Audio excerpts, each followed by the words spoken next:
good to see you again. This is a follow-up video to show you the results of our last demo with Pulp and Deckle doing pulp throwing and pulp painting. That was a few months ago, and this video is now being recorded in Oregon City, Oregon, where our studio has moved to our home. And it's the end of May 2021. So we're excited to share the dried paper results with you today. So as you can see, there's a lot of texture in this piece, and this is the side where we threw and drew with the lines here of the pulp, and then looks totally different on the back. And there's a few little holes that happened where it tore away from the screen, and yeah, it has a little bit of flex. You can flex it, but it is also a little delicate. So I don't think that I would use this actually as it is for a book cover, and I'll talk more about in a minute how you might use this. But you could just say like this is a beautiful piece and frame it, put it on your wall, and enjoy it as a piece of art. And here are a few more examples of some pulp paintings we made right after the demo while we had everything set up. This is a piece that Gary made. Here's the back of it. And you can see again, really different results from the front and the back. Has a little bit more sturdy because it's thicker than the piece that I made.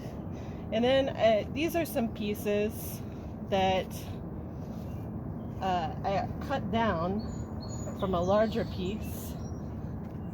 So here's more like what that looked like.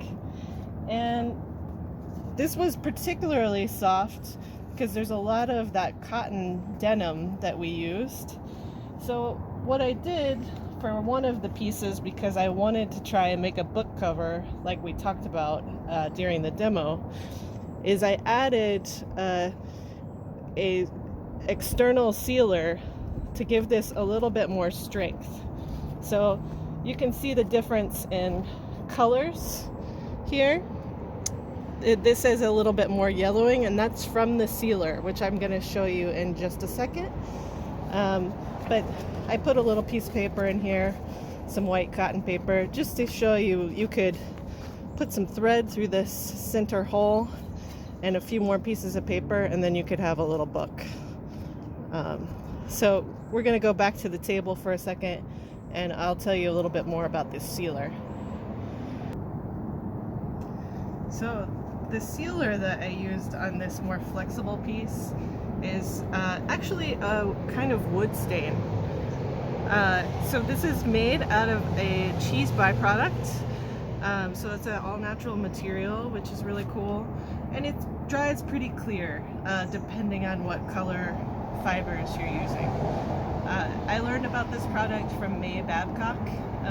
She was talking about using it on a piece of artwork that she made and displayed outside over several months.